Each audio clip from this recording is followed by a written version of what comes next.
You heard it here, folks. Lance loves the cheese may. Cheese, Lance man. love cheese. Hang on. Mm. Cheese. I do like cheese, actually. Okay, hang on. I have my opening paragraph as always, so shut the fuck Mm, up, Lance. Go for it. Do it. Hey, this is Tiffany Shepis, and you're listening to Slasher's Podcast. Keep listening. Do it over and over again. That's the point. Listen to it all the time. Yeah. Or just once, I guess. 1, 2, 3, 4. Just trying to stay alive. Some days I wanna die, but I don't wanna say goodbye. This week on Slashers Podcast, things get grotesquely personal as we dive into a film that proves therapy can sometimes manifest into your worst nightmares. A tale of rage, repression, and mutant children. It's body horror at its most psychological, because sometimes the real monsters might just be the ones that we create ourselves. Ooh. Can anyone Welcome. Go ahead. Can anyone guess what film this is? Mhm. You're right. Thomas the Engine goes to France. I'm just kidding. Damn right. Welcome back to Slashers Podcast. It's your favorite horror podcast about your favorite horror media, and it is me, Mikey, here with my favorite colleague, co-host, and cohorts, Aid and Lance. Aid and Lance, say hello to the mutant goons from beyond. Hello. Hey, guys. Mm. Well, after Lance is always introducing himself as the creepy uncle of the podcast, what has been going on with you guys? I know we just recorded a very engaging, sensual Patreon episode for our Patreon members, where we lightly touched on some of the stuff we've seen, but not really went too deep into it because we're going to talk about it here. So, what have you guys been up to? Well, just getting ready for Halloween. I mean, we've got a lot of things coming up. I mentioned in the Patreon episode that Cam will be in town this week as well. So I get to meet her in person. I'm really excited and give her all the goodies we got for her at Houston Horror Film Festival and a few things we picked up from Scaradise. So I'm excited to see her. So yay, safe travels, Cam, and we'll see you at the end of the week. By the time this episode airs, though, it'll be after Halloween. Mm. So So we will already have seen her. So, Cam May had killed Aid. true. Very facts. Or Lance. I'll be working. Oh, We know. yeah. Lance is getting out of, doing his Patreon duties. I know. Tune into the Patreon episode to see Lance's schedule, which is just 2 days of working and 5 days of sleeping. Mhm. What? No, I do other things. Couldn't I'm even very- join the very gym busy. raps. The gym rats app. Gym Guys, raps. you guys are killing it by yourselves. I mean, YouTube by yourselves and I didn't whoever know, you're else not is even doing in it. it. I Yeah. don't have to look at He's it. just guessing. I'm just guessing. I'm like, what? Why am I not I don't need to surprised? look at it. How many times have we beaten them? I mean, Jesus. Right now, it's pitiful. It's sad. I'm sorry, Joe. Hmm. Sorry, bud. Well, I can't wait That's for Joe to go to Florida and tell Lance Mhm. what he thinks. We'll be too busy at a bar somewhere doing dumb guy things. Yeah, and Yeah. with me there egging it on in Joe's ear, Lance also said that Whispering in Joe's ear. Sweet Yeah. nothings. all Marines are bottoms. Wow. That would be a Navy thing to say. Anyway. Not according to my history. Wow. But Lance, please, you're bringing me off track here. This is the month of American Thanksgiving, a time where we gather around with loved ones to give thanks for what blessings we sort of have this day and age of America. So this month we're reviewing horror films centered around family dynamics. And I bring to the Midnight Society This is for the 79's The Brood, starring David Cronenberg. Directed by David. Yeah, I was gonna say Cronenberg. directed. He wasn't in it. Whatever. This is a But who was in it, which is actually the reason why I did choose this movie, is Samantha Eggar, which Samantha Eggar plays the mother in The Brood, and she sadly recently passed away. I just wanted to give her a little shout out and sprinkle some love because she was not a stranger to the horror genre. She was in The Collector, which she actually won an award for. The Dead Are Alive, A Name for Evil, The Killer That Wouldn't Die, Demonoid, Curtains, brr, brr, brr. The Brood, the Slashers podcast certified hit, The Phantom, and The Astronaut's Wife. Sorry, so good. Um, that movie has come up twice this month, and it was on accident. Oh, I don't know. that's sad that she's passed away. How old was she? I Do think you she was know? like 86 or 89. Let's see. I forgot how good she was in this. To be honest with you, She was 86. Yeah, 86. yeah. But no, yeah, she was great. And for The Brood in particular, she was only filming for 4 days, which you would never be able to tell because she's in the whole movie, but she is kind of separate. We'll talk about it later, but her parts are kind of separate because of where she is in the film. But she's a great actress. She's beautiful. She kind of reminds me of what's Meg Foster? Is that her name? Oh, With the she really blue eyes. does. And Yeah. it's not so much the color of their eyes, but they just have a very unique eye placement. And they're both beautiful women, and they have kind of like exotic features in their faces. So loved her. They're very expressive with their eyes. I mean, obviously that for a reason, but I mean, they're really good at like expressing their characters' vibes and ideals through their eyes. So it makes it nice. Emotions. Emotions. Yes, those things. Mm. I don't know what those Something are. Lance isn't familiar with. I No. have no emotions to any of this. But just a quick little recap about the film. Its budget was 1.4 million. It made 5 million. It was considered a success, even though critics were split on if they liked it or not. As we know now, it has a huge cult following. It opened May 25th, 1979, right in the smack middle of summer or beginning. I don't remember. It's 92 minutes, written by David Cronenberg, directed by David Cronenberg, produced by Claude Hero, stars Oliver Reed as Dr. Hal Raglan, Samantha Eggar as Nola Carveth, Art Hindle as Frank Carveth, and Henry Beckman as Barton Kelly. Everyone else is not important. I think the funny thing is the doctor, like I couldn't stop thinking of him being in the Oliver Twist movie. Was he? I think he's the main guy for the orphans, like, or the thief guy. He also, his last role was in Gladiator, I think, as the main person who was the older Gladiator guy, the one that held I forget the guy's character's name, but he was in Gladiator. But yeah, that was his last acting role. But he's been around for a while. He's kind of like one of those guys, actor wise, that is kind of an alcoholic kind of thing. So he's had to fight his battles with that demon. Mm. Well, some people fight him. Some people just let him in and spend time and have fun with him, like Aid. But Oliver Reed is a very famous actor. Just kidding. We're just having fun today. We're just having fun. Yeah, we're having so much fun. The funnest.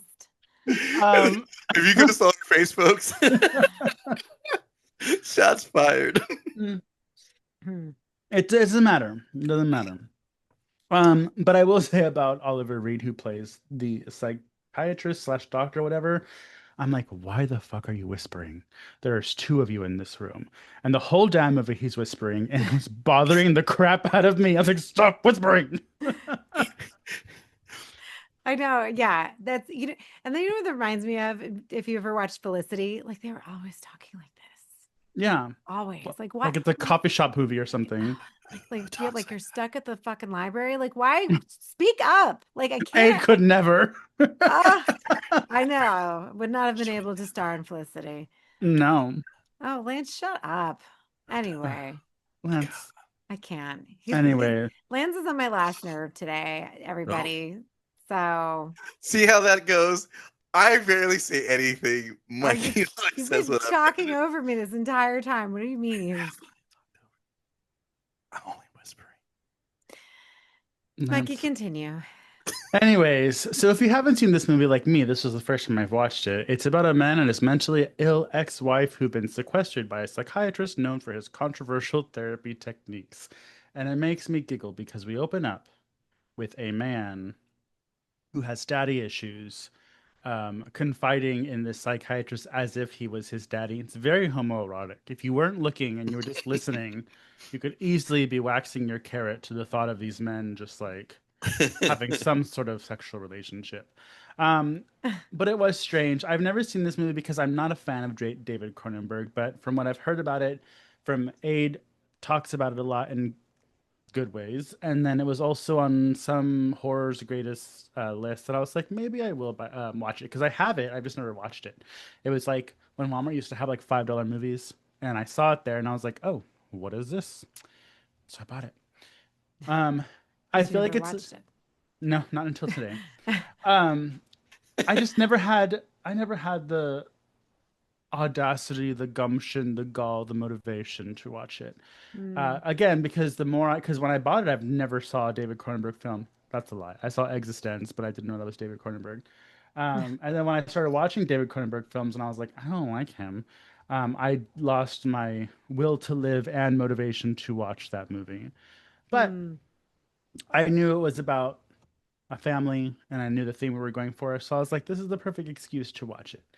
Um, so, Aid, tell me your experience, your history, your vernacular with this film.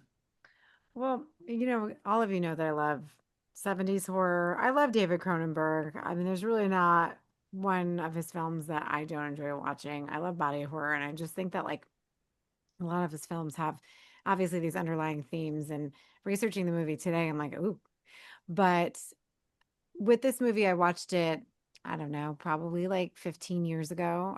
First saw it. Like I was just scrolling through. It was when Prime first started doing like free movies. So I was like, now I'm gonna watch all these horror movies, and it was like 50, like it was like nothing compared to what it is now.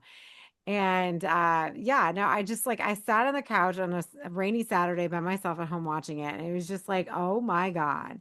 Because the one thing about 70s horror that we all, which is why I love it, is that, it's slow burn. It takes its time to get you where he goes. You get engrossed in these characters' lives. Sometimes you forget what kind of movie it is until it becomes that. And even though that there's lots of spurts of violence in this film throughout, I think that I was reading some of the critics' reviews, and they were saying like how it's a slog, or it's boring or whatever. I don't think it's boring at all. I think it's a good character study. I think clearly this is an allegory for a relationship falling apart, and the what manifests from our anger and our hate towards our partners, and like what becomes of that, right? So the ending just blew my mind. And for those of you who've seen it back in the day, you may not have seen the actual director's cut, because they cut the shit out of this film to get Yeah. an R rating, because it was so controversial at the time. For 79, I mean, some of the things that we saw, a lot, it was a lot. It was a lot. Especially with what you think are children. Yeah. Um, but when I was watching it, and also Lance, have you seen this before? I seen it before, like a long time ago, and I guess that's why like it felt fresh again, kind of to me, because it was like it was a while back. Like it was like honestly, Hmm. like I think my aunt, because I was telling 'Cause someone Aid, it told me was they never saw it yesterday, and yet I we've been well, caught in another lie. it's one of those things where like I saw it and I was like, oh shit, I have seen this. That's what it is, because I didn't think I had seen it, so I wasn't lying to you at the time. I didn't Weird. think I had seen it, and then I watched it. I'm like, oh shit, I remember this, Hmm. because it's kind of one of those things where I think I got this confused with Village of the Damned because of the Hmm. kids, because Yeah. that's what I was kind of like. I was like, oh shit, and I go, oh, this was this, not Village of the Damned. Maybe we saw this instead of Village of the Damned. It's So it's the haircut and the skin color. yeah. Because I can see, I didn't put that together, but I can see that. And I've never I maybe I've seen this movie like either on TV heavily edited or just in passing somewhere, but it was also giving me like Alice Sweet Alice vibes. Any late Mm. 70s early 80s movies with a killer child, I was like, oh, Hmm. it was that one. But I I'm not huge into David Cronenberg's filmography. I know what he's done. I don't know when this came out in his filmography, but I did see and I agree that this is what he considers his most classic horror film in the sense that like this is more of a traditional horror. This is like what I like versus Mhm. his more body horror that's kind of out there and a little more Mhm. sci-fi. And it's funny because if this was his first movie, I would have been like, oh, so he really ran with that body horror because this has a little sprinkle at the end. It has enough to satisfy body horror enthusiasts, but it doesn't have so much of the whole thing as like The Fly or Mm. um, the one where the guy's head explodes. Scanners. Yeah, that one. Because this has more of like a almost like a slasher kind of plot. Would you consider this a slasher? Hot take, go. I don't know if I consider a slasher because we know who's doing it, right? It's the kids. Mm, You didn't know in the beginning. It was like all you know is somebody with small hands, and then like Yeah. it could have been a goblin demon or something crazy like that because like it literally jumps from like on top of like the Because they're not exactly children, though. That's the I thing. think they're little people.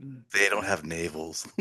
You Well, Oh, mean the belly buttons? little people playing those we're talking about the actors. actors, everybody. We're not talking about little people in general.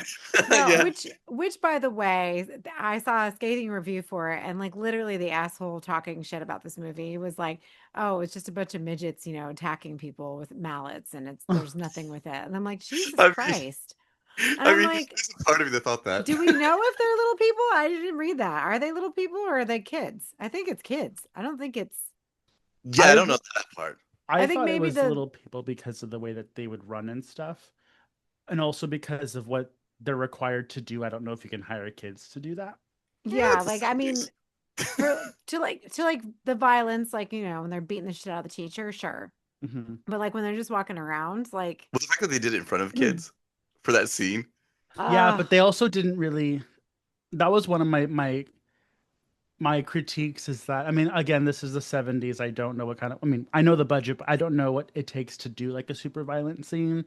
Mm. The scene itself was a little Mm, it was fine for the 70s, but watching it now, I'm like, that's a little hokey. Like you can tell they're barely tapping you with it. So I can imagine it being like not frightening for the kids that are there because it's like, oh, they look like they're just playing like with the kids. Because also these things are toys, like what they're bludgeoning them with. They're not yeah. like it's not a Yeah. real hammer that they put a fake hammer. It's like no, they do it with those little kid toys. So, but then the aftermath is really gruesome and really gory looking. But the actual act of and even when they were killing or the Brood character one was killing the grandma, which I loved her. I know she was like a problematic grandma, but she was also fierce. Loved her outfit, loved her look, everything. I Hmm. think it's funny because now you're like it almost comes off as like thing one and thing two. You know what I mean? When it comes to Yeah, like them running around and because all obviously they're all based off a cloning kind of vibe to like a certain look of yeah. the actual child that she has. Which I wondered if was that their actual daughter an actual birth? Also, how did he not notice that sack attached to her while they were married? Like, did this happen I She after? she I didn't always have that. That's part of what the therapy was, those things that were growing on her, like those mhm. little dots, which is what Right, you see which later is what on. I makes mean, the spoiler, ending folks. so powerful, right? But Yeah. no, and then obviously, like all of this is a manifestation of her rage. So she is sequestered not only because the fucking therapist or the psychiatrist wants to like, see what's Experiment. going to happen, right? With her. And I want to say that they're having an affair, right? So there's that. See, I was confused on that also because they talked as if they were having an affair, but I also don't know if he was trying to emulate the husband. I think he's role playing at that point. Like that's what he was doing Yeah. with the other guy in the beginning. Who also, by the way, did you guys see the That's fact that this true. guy from the very beginning kind of looked like what was that movie we saw where it's from the 70s, the Roadhouse Killer guy, the guy who did the set direct uh design for Chainsaw, The Texas serial Chainsaw. killer guy. Yeah, the serial The killer guy. He kind of Confessions had of a the Serial Killer. yeah. It kind of looked like that guy when he was talking to him, and I was like, oh shit. I thought I it was mean, like to be Smee from not Smee. Remember the guy at the beginning of Hook that they put in the oh box? no, And I was gonna say this guy looked like every guy from the 70s, to be honest. Well, yeah. But I was confused because, oh, sorry, were you gonna say something? No, I was just gonna say the guy they put there wasn't a guy, that was Glenn Close. Did you know that? I didn't know No. that until like this year of my life. A queen of range. But when the guy in the beginning was talking, like the guy with the daddy issues, he also had marks all over his body. And I was because Cigarette I burns. where are they? No, it's something Cigarette burns. it wasn't cigarette burns. It's these little bumps that are growing. There's a type of therapy that they were calling because I was reading about it when I was doing my research. The psychoplasmics. Psychoplasm, yes, but it's I don't know what that is, and maybe we should look at it so we can educate people. It looked like cigarette burns. Like he either did it to himself to like relive the situation with his father, because maybe his father put up cigarettes out on him. That's kind of one of those things, like child abuse thing, especially in that time frame. Well, maybe I mean I don't know if he particularly exhibited this, but I want to say what was the name of Let me look at my notes again. It was Well, called something. what I have here is psychoplasmics is a fictional concept from David Cronenberg's 79 film The Brood, where repressed emotions manifest physically through the body. Created Mm, by the fictional psychotherapist Dr. Hal, it involves patients releasing psychological trauma through psychosomatic physical changes, which lead to horrifying results. okay, so that's probably what's growing on that guy, right? So if it is cigarette burns, then fine. Yeah, but I don't know. To me, but they also, I'm also a believer you don't have to spell everything out for us, but I do think there is a connection. I don't think it's completely just trauma from abuse. Um, I mean, it could be that, but I think because he's supposed to be like some weird controversial doctor, and it would be if it was going to be cigarette burns, I feel like it would look like something different. This kind of look like herpes all over the guy. And because it looks so similar to what the woman had, I'll wait. That was me. I know who it was.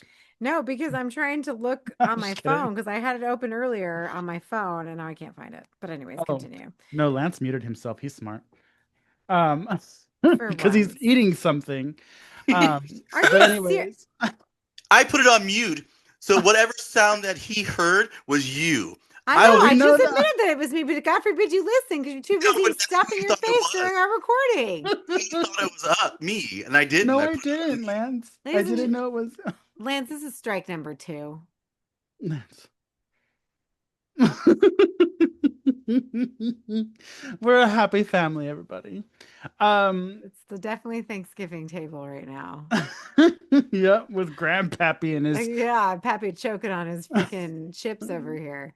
his KFC chicken bowl, whatever he has over there. I'll have you know, it's my Dracula Gumma fangs. Oh my God. Oh my Um, God. but anywho, so we move on. This little girl is very weird looking by herself. And I do think she was a natural child because as they dissect the first dead brood member, somehow they're like, he's colorblind, he has no teeth, he doesn't have a belly button. I think there was something else. They also don't look like children. I actually don't know how old they are. Well, they They didn't didn't. have any genitals either. I wasn't looking, but He um, says it. He literally says it.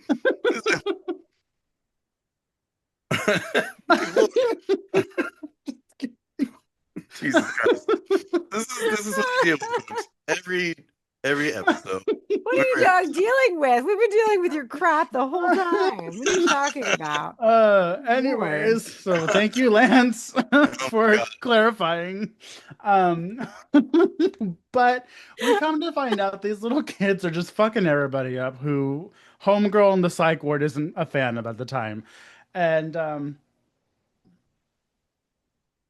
it's it's a very average length of a movie because usually David Cronenberg has longer movies.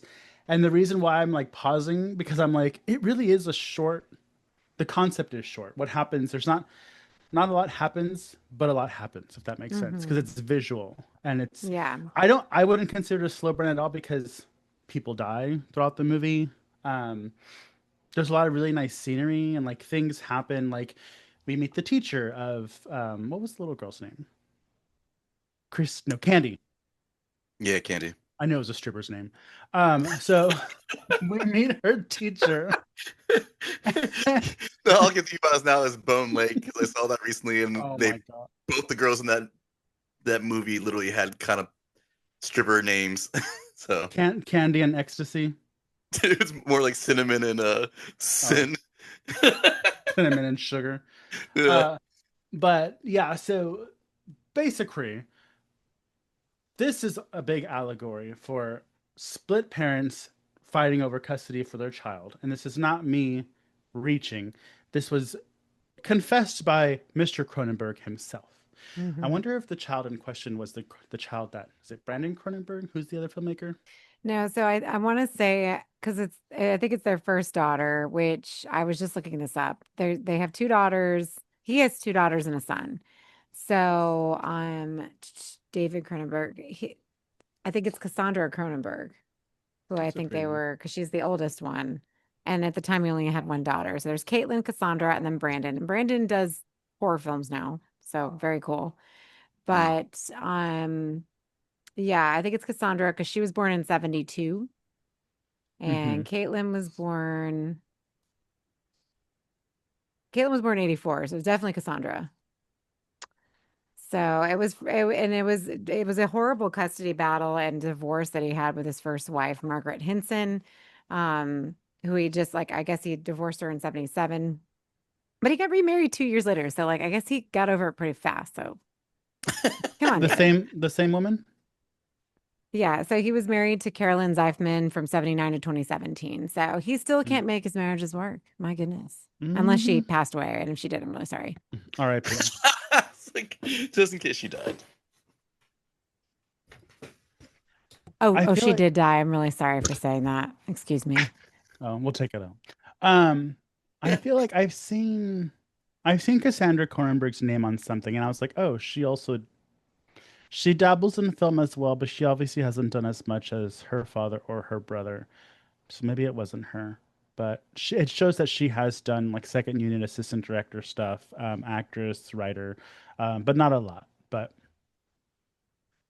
Did you guys notice a little bit of the you know how we were all kind of talking beforehand about how like it seemed kind of hokey, like you were saying, of like the power of the smaller people, you know, using like the hammer and stuff like that. But I noticed when the father was in the bedroom or whatever, and they grabbed like the two, I guess it was like they weren't the snow globe. I thought it was a snow globe, but I think they were like more like marble, like just the marbles, like Mm. giant size marble things, because the It was like a snow globe, paperweight or yeah, something. yeah, something Yeah, like that. But there is one point where he throws it hard enough for it to go through the wall. And I yeah, was thinking, oh, maybe they're a super strength. Because beforehand, when I was thinking like how Mikey was, it was like, okay, come on now. You're telling yeah. me you can't overpower this child looking size person, I you mean, I'd know? be kicking him in shit. Like, get the fuck out of Yeah, like here. this is like child's play slash Chucky level of worry. You know, Yeah. and they're not even like sneaking up on them. They're like literally flat out just going, "Hey, what's up?" Oh, I wonder if, and this is hopefully not a spoiler. I wonder if this movie influenced weapons. Oh wow, yeah. When did I it, wouldn't be shocked because I feel like there was a lot of elements that weapons exhibited. And I think that a lot of like 70s horror, particularly this movie, shows up in it. Hmm. So let me Google that. Yeah. when did the dam come out? Village of the Damned. Yeah, I, comparatively to this, just I as in the factor of the looks of them, they're very similar. Well, well, Village of the there's Dam came two. out. Yeah, the old one came out in 1960 and the remake was 1995, which Yeah, I've been wanting to see the remake because I think Kirstie Alley's in it. she is. You've never seen the remake?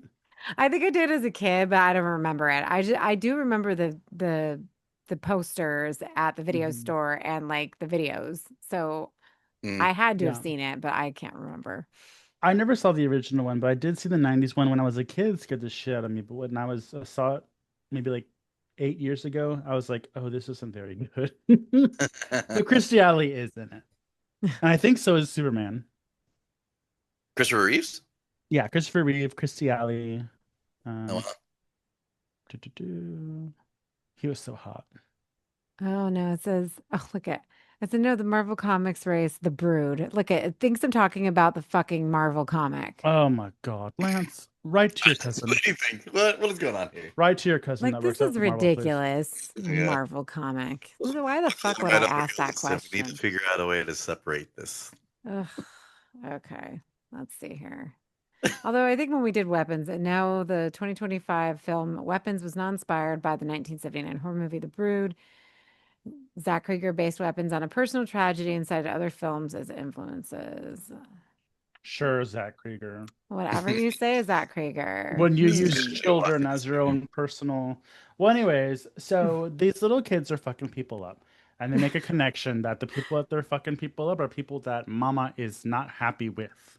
Mm. Like homegirl teacher comes and we've discussed before as and again in our weapons episode, Aid said that's not appropriate teacher conduct. She comes over to the house of the child to have dinner with her father to discuss the academics of said child. And mama calls and hears that little slut teacher Ruth answer the phone. Wait, also, who does that? Who just picks up a phone of somebody else's house? I mean, if you're babysitting, which is what she was doing ultimately. I And mean, also, this was the 70s. Because what if it was, I mean, the dad did call afterwards, but she's like, I'm not picking that shit up again.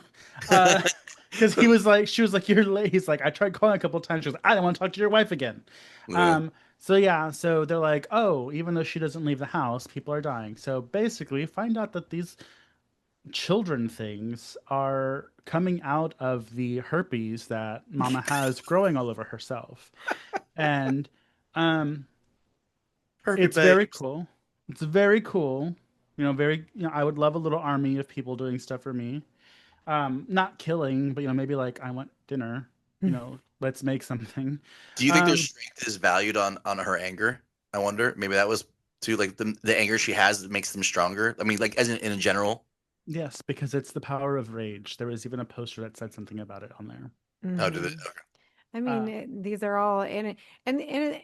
Obviously, I don't know if this is meant to be a feminist film because I feel like Cronenberg was probably very angry with his wife when he wrote this, right? A little bit. But at the same time, you have to think he's fighting his wife for his daughter. I don't think it's feminist. Um, it's like a good, oh, dads can care for the child also, but Yeah. it also kind of, and I'm not like super, burning my bra feminazi, but it's kind of a weird taste to be like, the woman's going crazy, the woman has the child, and like the only way we can save her is we just have to kill the woman who these children could be a allegory for mental illness or hysteria that now the daughter has. Hmm. Um, so, and the daughter also wasn't very anything. Like, she should probably get checked to make sure she's okay upstairs. But, like, she literally was just like a blonde wig on a stick the whole time. I don't even remember anything she said in the movie. Well, she's shows up in another Cronenberg film too. I forget which one. I was disturbed with the fact that he was taking pictures of her and using that window open to the public with her shirt off when he was taking pictures of like the bruises and everything on her back. Mm, Like you couldn't have done that away from the window. Like her, literally her front of her body. I mean, obviously she's a young little girl and there's nothing to be like, oh my Well, God about. But at the yeah. same time, you're like, Jesus, dude. you should Oh, be I feel, sexualizing a little girl. Like people watching it shouldn't be that. yeah, but I do feel like we are, and maybe it's because we're men, we are more aware of what people do these day and age when it comes to seeing that. Because really, in the 70s, you're like, little kids look the same without shirts on. It's not a big deal. But Yeah. even like when I was watching it and like even when they were pulling the little girl's shirt and like it was like coming over her chest, I was like, oh, that's kind of awkward. But then I have to remember this was, I mean, I'm sure there were still atrocious people back then, but it wasn't mainstream. Where now it's like, you have to even like sometimes you can't even post pictures of your young daughters wearing bathing suits on Reddit Hmm. because all this shit happens. So like I get it. I'm a little more sensitive to it as well. Like. Yeah. Well, I think too, he was taking the pictures without her knowing, right? Like, I don't think he was making a big deal about it to her, Oh. but he had to take the pictures because she was being abused. Like, her mother was, abusing her. And like, and that's why I don't know, because there's something about that while I understand and I'm getting away from the child not having a shirt on, Lance. I'm sorry. But I'm changing the topic. But like I the reason I say it's feminist is because this woman is just so like just broken and just feels betrayed, and she's like the one thing I want to keep is the one thing that came out of me, right? And it's the one person I want, and you can't even give me her, right? Like you can't even just let me have this. And so it's just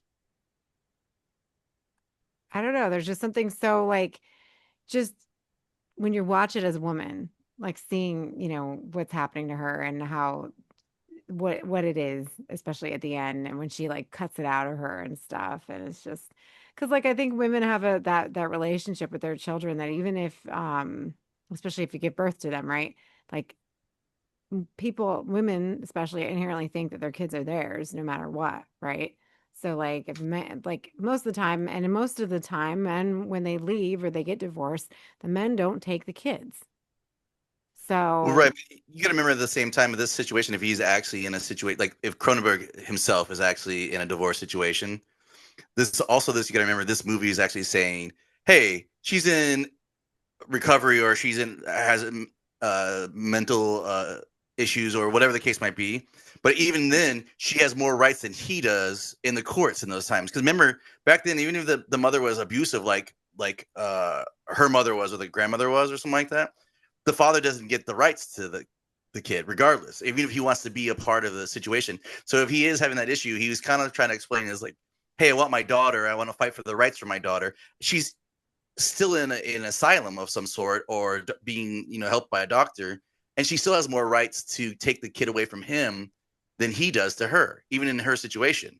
well, Cronenberg even said that he based the film off of when he saw Kramer versus Kramer. And for those of you who've never seen that movie, it stars Dustin Hoffman and Meryl Streep. It's a really good movie. And basically, Meryl Streep like picks up one day and leaves the family, like just leaves them. So like Dustin Hoffman is raising their son for like however long, and then all of a sudden she comes back and she wants her son back. So it's like a whole thing. Yeah. So that's the thing.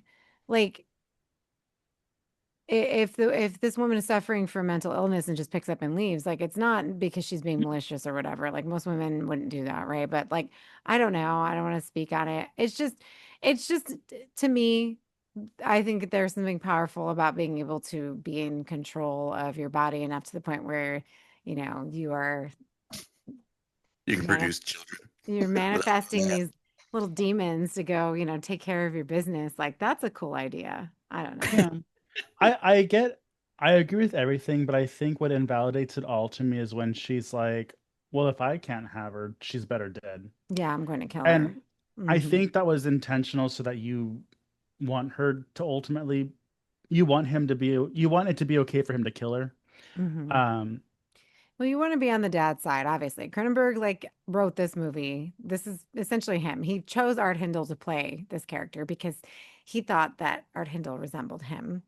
And he also wanted Samantha Eggar for that role because he thought that she resembled a lot, of his wife at the time. and he even said that the character of the wife has some traits of his wife or his Yes, ex-wife. Which I was the like, traits. dang, drag her. Yeah. So Cronenberg, like, I mean, I give it to Taylor Swift writing songs about all these guys that she's dated, right? That have pissed her off. But like, fucking Cronenberg made a whole goddamn movie about A horror film. horror film, And one one of his of the most disturbing horror films. I mean, and that's the thing too is in the divorce situation, it also shows that you forget about the daughter in between this, between him and the mom, having this argument and fighting over it. The Yeah. child's the one that's abused almost, and also traumatized. I mean, The like the all child's these things. Yeah, she's being neglected in the end when we see the bumps forming on her. Basically, I'm sure, and I'm sure that's a fear of Cronenberg's, right? I'm doing all this to get my daughter, but she could turn out just like her mother, right? Hmm. And I think that's the biggest terror. So, I mean, Cassandra, I don't know you, and I don't know your mother, and I'm not trying to talk shit. So, if anybody's listening to this, please, I'm so sorry. This is just me speculating based on what we found. I'm not, this is not the Real Housewives of whatever, and this is not 90 Day Fiance. I don't know you. I'm very sorry. Yeah. This is reality, and like they said in Scream 2, life imitates art. So, Mhm. but you know, the best forms of art come from trauma and dark places, and I feel that's what we got from David Cronenberg. This will probably be one of my top David Cronenberg films, just because, as he said, it's the most run-of-the-mill horror film he's made, not a sci-fi body horror, which that's still valid if that's your thing. That's not my Mm. thing. So, We with all know. that said, with all that said, I would give it, a good 4 out of 5 stars. How do you guys rank this film? It's on the top of my horror movie list. Like I would say 5 out of 5. But again, you know me, I love my 70s horror. So it really can't do no wrong for me. True. Yeah, Here we it'd go probably with be the a three. PC review. No, honestly, the three. I mean, the fact that they're small people, it just kills me about the thing and how the terror. If the energy is like where the strength is, if you knew the better factors of that, where they were stronger, and I knew that kind of deal, I'd be like, okay, this seems realistic. But that drunken grandmother should have been able to take care of that one kid by itself. You know what I mean? It's like if that's the case, then she shouldn't have even been watching the other child. It's like, what's the point of that? Well, So I mean, I they think were it's fun. children. They were children. Oh, as I an just actual Googled it. It was a actors. group of child gymnasts from Toronto. Nice. That's funny. Nice. It is a Canadian film. Yeah. I mean, again, I think it's fun and it's a good idea. Obviously, it's the '70s, so you can. I thought the blood parts were pretty awesome after the fact, but again, I think Mikey's totally right when it comes to the violence. It just looks cheesy. Like it's like you just grab children's hammers. You're not going to bludgeon somebody to death with that. Like it's not going to happen. It's just, I Yeah. don't care how hard you hit her with it. It's like, and then the fact that they got her down, there was only two of her. Like, is this lady like weaker than the other lady? Like, come on. Well, this So. was the 70s. Fitness wasn't really bodybuilding. I watched a whole bodybuilding documentary. I forgot when. It was surprisingly late in life when bodybuilding for women came out. Because Mm. obviously in the beginning they were like, "Oh, ladies, please." Um, But anyways, with that said, that's a wrap on this week's episode. If you want to see our faces while we ramble and figure out what Lance's lie of the week is, check out our video cast over at youtube.com/slasherspodcast. Plus, don't miss our monthly deep dive into all things horror nerdy at the comic shop, only on YouTube, a hot collab with Slashers Podcast and Much Ado About Nerding coming soon, I promise. If you want exclusive content or you just can't get enough of us, join our Patreon for our monthly exclusive reviews, bonus episodes, and some killer new perks. Head on over to patreon.com/slasherspod and become part of the band. If you want to rock some Slasher swag, our merch is available on Redbubble. Wear your support loud and proud at slasherspod.redbubble.com. We're hanging out on Instagram. You can find us at SlashersPod for everything podcast related, or at Mutant Goons from Beyond for all things weird and wonderful. If you want to yell at us directly, you can find Aid at Pathologically ADE, me at Horror and a Half Shell, Lance at Zombie VS Hate. And if you can't figure out the devil box known as Instagram, then find us on Facebook. Come chill in the Mutant Goons from Beyond group for all of chaos. A big thanks to our abuser. I don't know where that accent came from. A big thanks to our amazing Patreon members: Josh Gunn, Dinosaurs Will Always Be Awesome, Laureen Ellis, Kevin Leamy, Vladimir Luis, Leslie Thurman, Cam, Gail, and Press Eject. If you want to join them, head over to patreon.com/slasherspod and become part of our horror family brood. Our horror brood. As always, thanks for listening, and remember to stay spooky. This Thanksgiving, we're very thankful for all of you listeners, and we love you. And let us know if you want to hear something. Give us a shout, message us, do whatever. Yes. Goodbye and good die. Gobble gobble, motherfucker. Die. It's a callback to Thanksgiving. Oh, Mm. Asia recording. Oh yeah, I gotta stop it. My bad.